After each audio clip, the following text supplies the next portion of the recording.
জগন্নাথ বিশ্ববিদ্যালয়ের শিক্ষার্থীদের সমস্যা সমাধানের রোডম্যাপ দিলেন তথ্য উপদেষ্টা। ক্যাম্পাসে ফেরার আহ্বান প্রত্যাখ্যান শিক্ষার্থীদের। আমরা এটা কগনিজেন্সে নিয়েছি এবং আমরা এটা খুব দ্রুতই আমরা এটা সমাধানের জন্য চেষ্টা করব। আমার আহ্বান হচ্ছে তারা যেন শান্তিতে ফিরে যান। আমরা কোনোভাবে এই জায়গা ছেড়ে যাব না।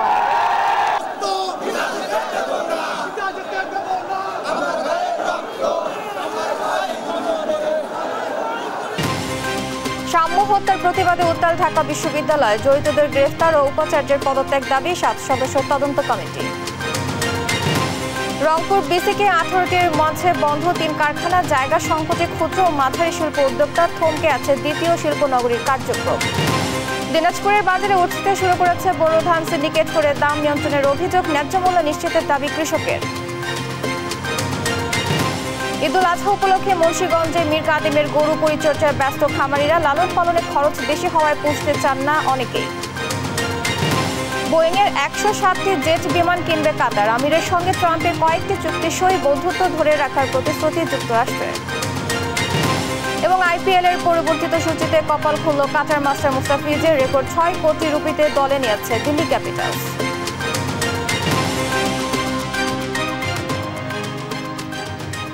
দেখছিলেন শিরোনাম সংবাদ সকালের সঙ্গে আছি আমি আয়েশা বুকলি। এবার বিস্তারিত। জগন্নাথ বিশ্ববিদ্যালয়ের সমস্যা সমাধানে বিশ্ববিদ্যালয় প্রশাসনের সঙ্গে সংশ্লিষ্ট মন্ত্রণালয়, ইউজিসি এবং প্রধান উপদেষ্টার বৈঠক হবে বলে জানিয়েছেন তথ্য উপদেষ্টা মাহফুজ আলম। তবে দাবি আদায় না হওয়া পর্যন্ত রাজপথ ছাড়বেন না বলে ঘোষণা দিয়ে রাতভর কাকরাইল মসজিদ ক্রসিং মোড়ে অবস্থান কর্মসূচি পালন করেন শিক্ষার্থীরা। তাদের সাথে একত্রতা প্রকাশ করেন শিক্ষকরাও। তারেক মাহমুদ সুজনের রিপোর্ট।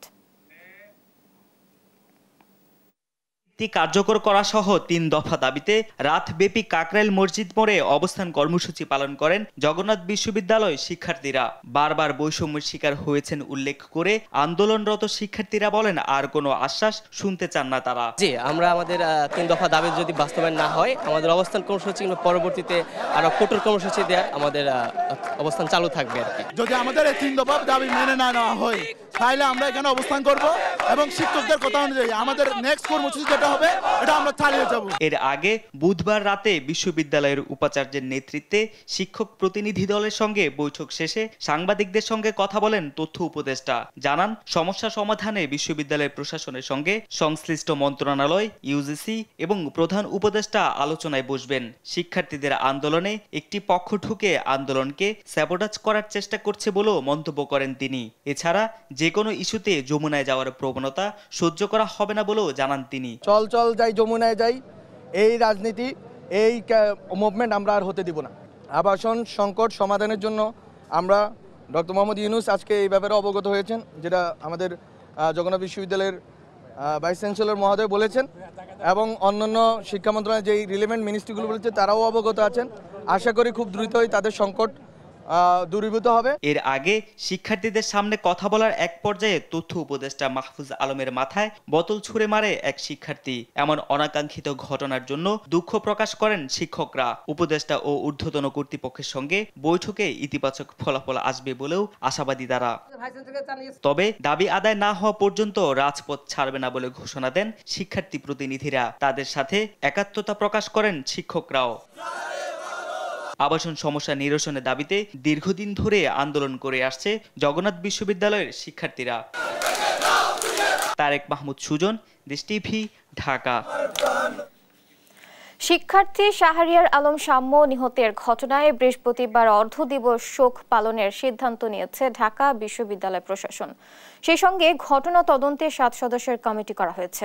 এদিকে সাম্য হত্যায় জড়িতদের আইনের আওতায় আনার পাশাপাশি ক্যাম্পাসে বহিরাগত নিয়ন্ত্রণ ও নিরাপত্তা নিশ্চিতের দাবি জানিয়েছে সাধারণ শিক্ষার্থী ও শিক্ষকরা। আর ব্যর্থতার দায়ে উপাচার্যের পদত্যাগ দাবি করেছে ছাত্রদল। বাদ জোহর ঢাকা বিশ্ববিদ্যালয়ের কেন্দ্রীয় মসজিদে সাম্যর প্রথম জানাজা অনুষ্ঠিত হয়। হাসান আল মাহমুদের রিপোর্ট। শেষবার ক্যাম্পাসে এলেন ঢাকা বিশ্ববিদ্যালয়ের শিক্ষা ও গবেষণা ইনস্টিটিউটের শিক্ষার্থী স্যার এফ রহমান হল ছাত্রদলের সাহিত্য ও প্রকাশনা সম্পাদক শাহরিয়ার আলম সাম্য। ক্যাম্পাসের যে কোনো আন্দোলনের সামনের সারিতে থাকা সাম্য এবার এলেন নিথর দেহে। তাকে অশ্রুসিক্ত বিদায় জানান বিশ্ববিদ্যালয়ের উপাচার্য, শিক্ষক, সহযোদ্ধা, সহপাঠীরা। বাদজোহর বিশ্ববিদ্যালয়ের কেন্দ্রীয় মসজিদে প্রথম জানাজায় অংশ নেন ছাত্রদল সভাপতি, সেক্রেটারি সহ বিভিন্ন ছাত্র সংগঠনের নেতারা। ক্যাম্পাস এলাকায় নিরাপত্তা দিতে প্রশাসন ব্যর্থ হয়েছে বলে অভিযোগ করেন তারা। সাম্যর শেষ কথা আমার দিকে তাকানো, মামা তুই 2 মিনিট দ্বারা আমি আসতেছি। তো এরপরে আমি আর সাম্যর আশা দেখি নাই, আমি সাম্যর লাশ দেখছি। পরবর্তীতে আমরা আরো অনেক দুর্ভাগ্যজনক ঘটনা দেখব যদি এখনই আমরা কোনো পদক্ষেপ না নিই। এই ধরনের উন্মুক্ততা আমরা চাই না, যেটা আসলে আমাদের বাচ্চাদের জীবনের জন্য হুমকি, সেটা আমরা চাই না। এর আগে সাম্য হত্যায় জড়িতদের দ্রুত আইনের আওতায় আনা ও বিশ্ববিদ্যালয় প্রশাসনের পদত্যাগ দাবিতে বিক্ষোভ করে ছাত্রদল। নেতাদের অভিযোগ, টার্গেট করে হত্যা করা হচ্ছে ছাত্রদল নেতাকর্মীদের। বাংলাদেশ জাতীয়তাবাদী ছাত্রদলের নেতাকর্মীদেরকে টার্গেট করে হত্যাকাণ্ডের শিকার করা হচ্ছে। একজন ছাত্রদলের নেতাকর্মী আক্রান্ত হয় এবং ইন্টারিম সরকার যদি কোনো ব্যবস্থা না নেয়, আমরা সরাসরি সেই সরকারের পদত্যাগের দাবিতে ছাত্রদল রাজপথে নামবে। শিক্ষার্থী হত্যার ঘটনায় বাসভবনের সামনে বিক্ষোভ করে বিশ্ববিদ্যালয়ের শিক্ষার্থী, শিক্ষকরা। জড়িতদের দ্রুত আইনের আওতায় আনা, ক্যাম্পাসে বহিরাগত নিয়ন্ত্রণ সহ নানা দাবি জানায় তারা। এখানে সিটি কর্পোরেশন এবং আমাদের যারা মন্ত্রণালয় এবং আমাদের ঢাকা বিশ্ববিদ্যালয় প্রশাসন, তারা সকলে মিলে আসলে ঢাকা ইউনিভার্সিটিটাকে কিভাবে করে সেফ ক্যাম্পাস করা যায় সে ব্যাপারে একটু ভাববে। আমরা সিরিয়াসলি আতঙ্কিত। আজকে সাম্য নিহত হয়েছে, আর দিন আমি নিহত হতে পারি, আরেকজন শিক্ষার্থী নিহত হতে পারে। এরকম কোনো অনাকাঙ্ক্ষিত ঘটনা ঘটবে 5ই আগস্ট পরবর্তী মুহূর্তটাতে, এটা আমাদের জন্য খুবই দুঃখজনক। এই ব্যাঙের ছাতার মতো অনুমোদিত দোকানপাট, এই সমস্ত জিনিসকে যদি উচ্ছেদ করে সোহরাওয়ার্দী উদ্যানকে যদি নিরাপদ না করা হয়, তাহলে আমরা কিন্তু সবাইকে ধরব। এদিকে সাম্য হত্যার ঘটনায় শোক জানিয়ে বৃহস্পতিবার অর্ধদিবস সব কার্যক্রম বন্ধের সিদ্ধান্ত নিয়েছে ঢাকা বিশ্ববিদ্যালয় প্রশাসন। সেই সঙ্গে কলা অনুষদের ডিনকে প্রধান করে 7 সদস্যের তদন্ত কমিটি গঠন করা হয়েছে। এছাড়া সোহরাওয়ার্দী উদ্যানে সিসিটিভির ব্যবস্থা করা এবং বিশেষ অভিযানের আহ্বান জানিয়েছে বিশ্ববিদ্যালয় প্রশাসন।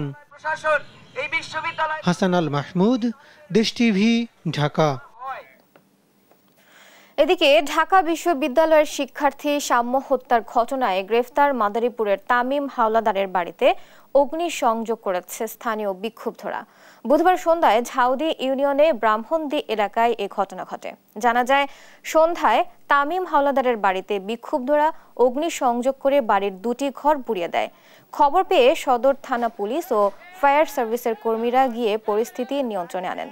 এই ঘটনায় গ্রেফতার আরও 2 জন মাদারীপুরের ঝাউদি ইউনিয়নের ব্রাহ্মণদী গ্রামের ও ডাসার উপজেলার নবগ্রাম ইউনিয়নের শশীকর গ্রামের বাসিন্দা।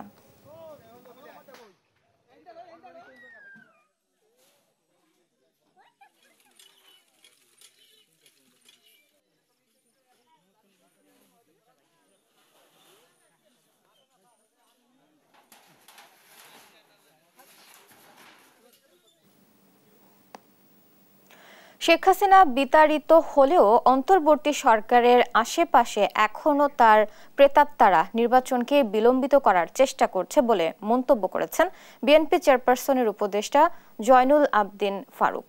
বুধবার সকালে জাতীয় প্রেস ক্লাবে এক আলোচনা সভায় উপস্থিত হয়ে মন্তব্য করেন তিনি। এদিকে বিকালে জাতীয় শিল্পকলা একাডেমিতে আরেকটি অনুষ্ঠানে উপস্থিত হয়ে বিএনপির স্থায়ী কমিটির সদস্য ডক্টর আব্দুল মঈন খান বলেন, গণতন্ত্রকামী মানুষদের নিয়ে স্বৈরাচারের পতন ঘটিয়েছে শিক্ষার্থীরা, এখন তাদের পড়ালেখায় মনোযোগ দেওয়া উচিত। বিস্তারিত মাহবুব তামিমের প্রতিবেদনে। বুধবার সকালে জাতীয় প্রেস ক্লাবের জহুর হোসেন চৌধুরী হলে বাংলাদেশ জাতীয়তাবাদী ফার্মেসি অ্যাসোসিয়েশন আয়োজিত আগামী জাতীয় সংসদ নির্বাচনের সুনির্দিষ্ট রোডম্যাপ ও রাষ্ট্রীয় কাঠামো মেরামত শীর্ষক আলোচনা সভায় উপস্থিত ছিলেন বিএনপি চেয়ারপারসনের উপদেষ্টা জয়নুল আবদিন ফারুক। সভায় অন্তর্বর্তী সরকারের উদ্দেশ্যে জয়নুল আবদিন ফারুক বলেন, দেশের মানুষ নির্বাচন চায়, সরকারের কাছে দ্রুত নির্বাচনের দাবি জানান তিনি। এই দেশের মানুষ আপনার কাছে আশা করে একটি সুষ্ঠু নির্বাচন, যে নির্বাচনের মধ্যে দিয়ে বিনা বাধায় আমি ভোট কেন্দ্রে গিয়ে আমার ভোটাধিকার প্রয়োগ করতে পারি। কেউ যেন নির্বাচনটা বিলম্ব না করে। অনুগ্রহ করে ম্যাপটা দেন, আমরা প্রস্তুতি নিই, জনগণ প্রস্তুতি নেয়। এদিন বিকেলে জাতীয় শিল্পকলা একাডেমিতে মহানগরী সাংস্কৃতিক ফোরামের দানবীর হাজী শাহাবুদ্দিন বৃত্তি প্রদান অনুষ্ঠানে প্রধান অতিথি হিসেবে উপস্থিত ছিলেন বিএনপির স্থায়ী কমিটির সদস্য ডক্টর আব্দুল মঈন খান। এ সময় তিনি বলেন, জুলাই গণঅভ্যুত্থান বাংলাদেশের বৈপ্লবিক পরিবর্তন এনে দিয়েছে, তবে শিক্ষার্থীদের এই আন্দোলনের পরিস্থিতি তৈরি করেছিল গণতন্ত্রকামী মানুষ। জুলাই অগাস্টে তোমরা যে দায়িত্ব পালন করেছো সেখানে আসার জন্যে বিগত 15 বছরে যে পরিস্থিতি, সেই পরিস্থিতি কিন্তু সৃষ্টি করে দিয়েছে বাংলাদেশের যারা গণতন্ত্রকামী মানুষ, তারা একটি স্বৈরাচারী সরকারের বিরুদ্ধে দীর্ঘ 15 বছর সংগ্রাম করে সেই পরিস্থিতি তৈরি করে দিয়েছিল।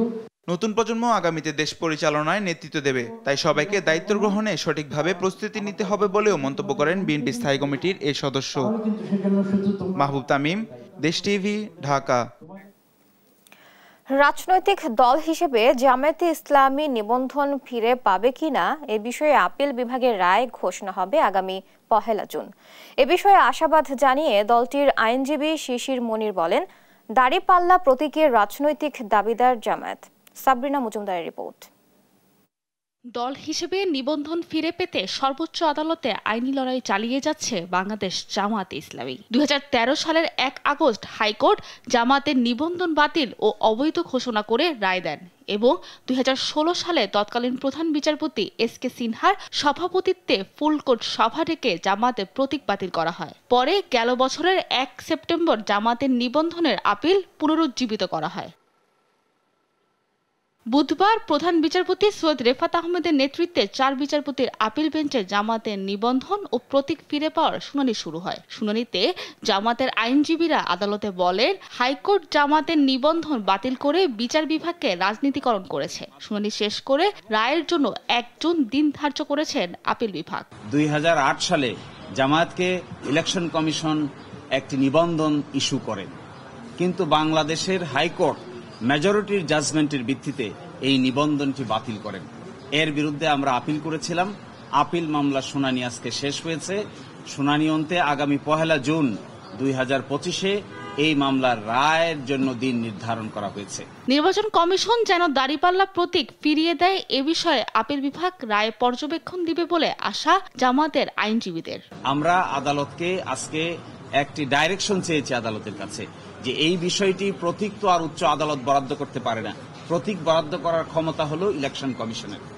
মাননীয় আদালত যেন এই মর্মে একটি অবজারভেশন দেন যে এই ব্যাপারটি যেন ইলেকশন কমিশন উপযুক্ত সময়ে উপযুক্ত সিদ্ধান্ত নেন, এই মর্মে আমরা ডাইরেকশন চেয়েছি। আমরা আশা করি পূর্ণাঙ্গ রায়ে এই মর্মে ডাইরেকশনও উচ্চ আদালত কর্তৃক দেওয়া হবে। শুনানিতে জামায়াতের কেন্দ্রীয় ও ঢাকা মহানগরের নেতারা উপস্থিত ছিলেন। সাবরিনা মজুমদার, দেশ টিভি, ঢাকা। দুর্নীতি মামলার আসামি শেখ হাসিনাকে ভারতের সঙ্গে বন্দি বিনিময় চুক্তির আওতায় দেশে ফেরানো সম্ভব, এমনটা জানিয়ে দুদক চেয়ারম্যান আব্দুল মোমেন বলেছেন তাকে ফেরাতে কাজ করছে কমিশন। আর ব্রিটিশ এমপি টিউলিপ সিদ্দিক দুদকের জিজ্ঞাসাবাদে হাজির না হয়ে আত্মপক্ষ সমর্থনের সুযোগ হারিয়েছে। তার ব্যাপারে ইন্টারপোলের সহযোগিতা চাওয়ার কথাও জানান তিনি। ফজলে আদিত্যের প্রতিবেদন। গণ অভ্যুত্থানের মুখে দেশ ছেড়ে পালানোর পর একের পর এক বেরিয়ে আসছে শেখ হাসিনার দুর্নীতির চিত্র। এরই মধ্যে পূর্বাঞ্চলে প্লট জালিয়াতির ঘটনায় দুদকের চার্জশিট দাখিলের পর গ্রেফতারি পরোয়ানা জারি করেন আদালত। ভারতে পালিয়ে থাকা দুর্নীতির মামলার আসামি শেখ হাসিনাকে ফেরতে দুদক কী পদক্ষেপ নেবে এমন প্রশ্নে চেয়ারম্যান জানান, ভারতের সঙ্গে বন্দি বিনিময় চুক্তির আওতায় ফেরত আনা সম্ভব, যা নিয়ে কাজ করছেন কমিশন। 2011 সালে ভারতের সাথে আমাদের একটা এক্সট্রাডিশন ট্রিটি করা হয়েছে, স্বাক্ষরিত হয়েছে। কাজেই আমাদের হাতে আমাদের অভিযুক্ত আসামি ধরে আনার বা আনয়নের টুলসের আইনগত কোনো সমস্যা নেই। আমি বলবো যে এই অপরচুনিটি তৎকালীন সরকারই তৈরি করে গিয়েছিল। দুর্নীতির দায়ে অভিযুক্ত শেখ হাসিনার বোন শেখ রেহানার মেয়ে ব্রিটিশ এমপি টিউলিপ সিদ্দিকও। একদিকে দুদকের তলব, অন্যদিকে গ্রেফতারি পরোয়ানা। দুদক চেয়ারম্যান বলছেন আইন অনুযায়ী তার ব্যাপারে ইন্টারপোলের সহায়তা নেবে। আমরা স্বাভাবিকভাবে তাকে না পাই এবং তিনি যদি বিদেশি নাগরিক হন কিংবা তিনি যদি পলাতক হন, এক্ষেত্রে আমরা তাকে অ্যাবসকন্ডিংই ধরবো। তাহলে সেক্ষেত্রে আমরা ইন্টারপোলের সহায়তা নেব, সহায়তা নিয়ে সেখানে রেড নোটিশ অ্যালার্ট হবে। এদিকে দুদকের আবেদনের প্রেক্ষিতে শেখ হাসিনার সাবেক সামরিক উপদেষ্টা তারেক সিদ্দিক ও তার পরিবারের 13টি ব্যাংক হিসাব জব্দের নির্দেশ দিয়েছে আদালত। আর সাবেক গণপূর্ত প্রতিমন্ত্রী শরীফ আহমেদের সঙ্গে সংশ্লিষ্টতার অভিযোগে গণপূর্তের নির্বাহী প্রকৌশলী শাহ আলম ফারুক চৌধুরী সহ 4 জনকে আগামী 15 মে তলব করেছে সংস্থাটি। ফজলে আদিত্য, দেশ টিভি, ঢাকা। মার্কিন ডলারের দাম বাজার ভিত্তিক করার ঘোষণা দিয়েছেন বাংলাদেশ ব্যাংকের governor doctor Ahsan H Mansur. দুপুরে বাংলাদেশ ব্যাংকে আয়োজিত সংবাদ সম্মেলনে এই ঘোষণা দেন তিনি। এ সময় জুনের মধ্যে বিভিন্ন সংস্থার $3 বিলিয়ন ঋণ সহায়তা আসবে বলেও জানান গভর্নর। বলেন, মে মাসেই মূল্যস্ফীতি 8% নিচে নেমে আসবে। এম এ আজমের রিপোর্ট। বাংলাদেশ ব্যাংকের সংবাদ সম্মেলনে দুবাই থেকে ভার্চুয়ালি অংশগ্রহণ করেন ব্যাংকটির governor doctor Ahsan H Mansur. তিনি জানান, সরকার পরিবর্তনের পর দেশের টালমাটাল অর্থনীতি আবার স্বাভাবিক অবস্থায় ফিরেছে। তাই বাংলাদেশ ব্যাংক আনুষ্ঠানিকভাবে বাজার ভিত্তিক এক্সচেঞ্জ রেট চালুর ঘোষণা দিয়েছে। এখন থেকে বাজারের চাহিদা ও যোগানের উপর ভিত্তি করে ডলারের মূল্য নির্ধারণ হবে। কাজে আমরা একটা কনফিডেন্সের জায়গায় এসেছি যে আমাদের যে এক্সচেঞ্জটা আছে সেটা মোটামুটি যেখানে আছে সেই জায়গাটাতে স্টেবল থাকবে, আশেপাশেই থাকবে, এবং আমরা মনে করি যে আগামীতেও আমাদের এখানে হস্তক্ষেপের কোনো প্রয়োজন হবে না। আমরা বাজার ভিত্তিক এক্সচেঞ্জটা চালু রাখতে পারবো।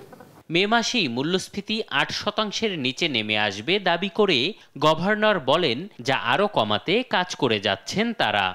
এই মে মাসের যে ডাটা আসবে সেখানে হয়তো এটা 8-এর ঘরে চলে আসবে, এবং তারপরে হয়তো এটা আর নামবে। জুলাইয়ের ডাটা যখন আসবে তখন আমরা একটা ভালো কিছু পাবো। গভর্নর আরও জানান, আন্তর্জাতিক মুদ্রা তহবিল IMF এর ঋণের শর্ত মেনে বিনিময় হার নমনীয় করতে রাজি হয়েছে বাংলাদেশ ব্যাংক। জুন মাসের মধ্যে IMF সহ বেশ কয়েকটি সংস্থা থেকে $3.5 বিলিয়ন ঋণ সহায়তা আসতে যাচ্ছে বাংলাদেশে। IMF কিন্তু ঘুরে ঘুরে আমাদের কাছে আসছে, তারা কিন্তু আমাদেরকে সরে যায়। আমরা তাদেরকে কিছুদিন সরিয়ে রেখেছিলাম। IMF এর থেকে 1.3 আসবে এবং বাকিগুলো আসবে ওয়ার্ল্ড ব্যাংক থেকে, এশিয়ান ডেভেলপমেন্ট ব্যাংক থেকে, এশিয়ান ইনফ্রাস্ট্রাকচার ইনভেস্টমেন্ট ব্যাংক থেকে, জাইকা থেকে। দেশের দুর্বল ব্যাংকগুলোর পাশে বাংলাদেশ ব্যাংক আছে উল্লেখ করে গভর্নর বলেন, কারো আমানত নিয়ে দুশ্চিন্তার কিছু নেই। এম এ আজিম, দেশ টিভি, ঢাকা। রংপুর বিসিক শিল্প নগরীতে 18টি শিল্প কারখানার মধ্যে ঋণ জটিলতায় বন্ধ 3টি কারখানা। জায়গা সংকটে নতুন করে প্লট বরাদ্দের কোনো সুযোগ না থাকায় ক্ষুদ্র ও মাঝারি শিল্প উদ্যোক্তারা গড়তে পারছেন না শিল্প কারখানা। এই অবস্থায় গেল 20 বছর ধরে অসংখ্যবার মন্ত্রণালয়ে চিঠি চালাচালি হলেও দ্বিতীয় শিল্প নগরী গড়তে থমকে আছে জমি অধিগ্রহণের কাজ। মাহমুদ রকির ক্যামেরায় রফিকুল ইসলামের প্রতিবেদন। 2004 সাল থেকে দ্বিতীয় শিল্পনগরী গড়তে এমন অসংখ্য চিঠি কর্মকর্তাদের দুয়ারে গেলেও সমাধান আসেনি। সর্বশেষ গেল বছরের 30 এপ্রিল তৎকালীন জেলা প্রশাসক মোবাশ্বের হাসান দ্বিতীয় শিল্প পার্ক গড়তে রংপুর সদর উপজেলার রামনাথপুর ও হরিদেবপুর মৌজার 100 একর জমির সম্ভাব্য ও স্কেচ ম্যাপ সহ প্রতিবেদন পাঠিয়েছিলেন। সেই প্রতিবেদনে জমির শ্রেণীভিত্তিক গড় মূল্য ও অন্যান্য সম্ভাব্য মূল্য অনুযায়ী 28,47,558 টাকা প্রয়োজন। রংপুরের জন্য সেই টাকা নেই সরকারের কাছে। উদ্যোক্তারা বলছেন, ক্ষুদ্র শিল্প গড়ে ওঠার ব্যাপক সম্ভাবনা থাকলেও আঞ্চলিক বৈষম্যে পিছিয়ে রাখা হয়েছে রংপুরকে। যে আমাদের এখানে যে ক্ষুদ্র মাঝারি শিল্পের যে উদ্যোক্তারা আছে তারা বিশেষ করে আসলে তাদের স্বপ্নগুলোকে বাস্তবায়ন করতে পারছে না, তারা তাদের বিনিয়োগের সুযোগ পাচ্ছে না। এই প্রোডাক্টগুলো ভ্যাটের সাথে সম্পৃক্ত, যেটা বিক্রি করা হয় ওটার উপর পার্সেন্টেজ আগে ছিল 5%, এখন করছে 7.5%। শিল্পনগরী হলে কর্মসংস্থান হবে এমন বাণী বিসিক শোনালেও দ্বিতীয় শিল্পনগরীর কার্যক্রমের অগ্রগতিতে সদুত্তর নেই কর্মকর্তাদের। রংপুর একটি অবহেলিত বলি আর অনুন্নত শিল্পায়নে অনুন্নত জায়গা, সেই দৃষ্টিকোণ থেকে বিবেচনা করে যদি রংপুরে দ্বিতীয় শিল্পনগরীটি বাস্তবায়ন করা যায় তাহলে এই নর্থ বেঙ্গলের বা এই বেল্টের মানুষের একটা খুব ভালো কর্মসংস্থানের ব্যবস্থা হবে, যেখানে 100 একর জমির প্রস্তাব আমরা দিয়েছি। শিল্পনগরীর ফিজিবিলিটি স্টাডিতে কর্মকর্তাদের আসা যাওয়ার খবরে স্থানীয়দের চোখে মুখে আশার আলো উঠলেও কার্যত কিছুই হচ্ছে না। 5,000 টাকা মাস পাই, একে দিয়ে সংসার চলে। আমাদের এখানে কোম্পানিতে হাঁড়ি পাতিল তৈরি হয়, আমাদের গ্যাস হলে আমাদের এখানে কারখানাটা আর কি সুযোগ সুবিধা অনেক ভালো হইতো। আরও এইরকম প্রতিষ্ঠান হলে আমাদের জন্য ভালো, আরও কর্মসংস্থানের ব্যবস্থা হবে। তবে আশার কথা শোনান রংপুরের জেলা প্রশাসক। আমরা সকলের কথা চিন্তা করে, রংপুরবাসীর কথা চিন্তা করে, সাধারণ জনগণ যেন আমরা সত্যিকার অর্থে সাধারণ জনগণকে সেবা দিতে পারি, সেই চিন্তাভাবনা রেখেই আমরা আমাদের পরিকল্পনাটা প্রস্তুত করছি, প্রস্তুতির পর্যায়ে আছে। দ্রুত সব সংকট নিরসন করবে সংশ্লিষ্ট কর্তৃপক্ষ, এমনটাই প্রত্যাশা রংপুরবাসীর। রফিকুল ইসলাম, দেশ টিভি, রংপুর। ঈদুল আজহা উপলক্ষে মুন্সিগঞ্জের ঐতিহ্য মীর কাদিমের ধবল গরু পরিচর্যায় ব্যস্ত সময় পার করছে খামারিরা।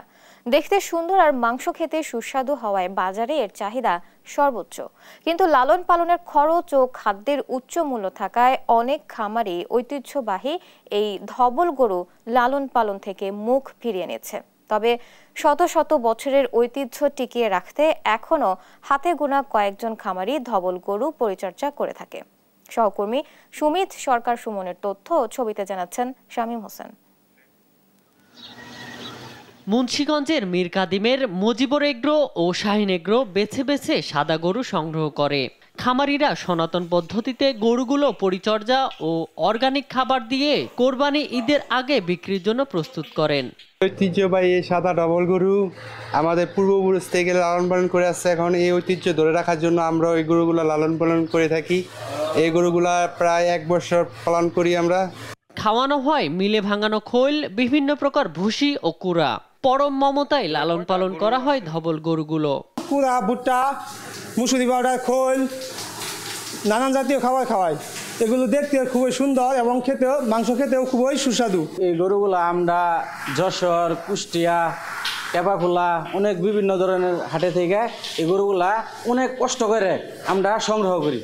মীর কাদিমের ধবল গরুর বৈশিষ্ট্য হলো এই সমস্ত গরুর চোখের পাপড়ি, নাকের সামনের অংশ, পায়ের খুরা ও লেজের পশম সাদা থেকে হালকা বাদামি হয়ে থাকে। মানুষ বিভিন্ন মেডিসিন খাওয়া গরু ভালো মোটা তাজা করে, যার জন্য আমাদের এই গরুর খাবার আপনার খরচের সংখ্যা অনেক বেশি, যার জন্য আমরা মার্কেট থেকে এগুলি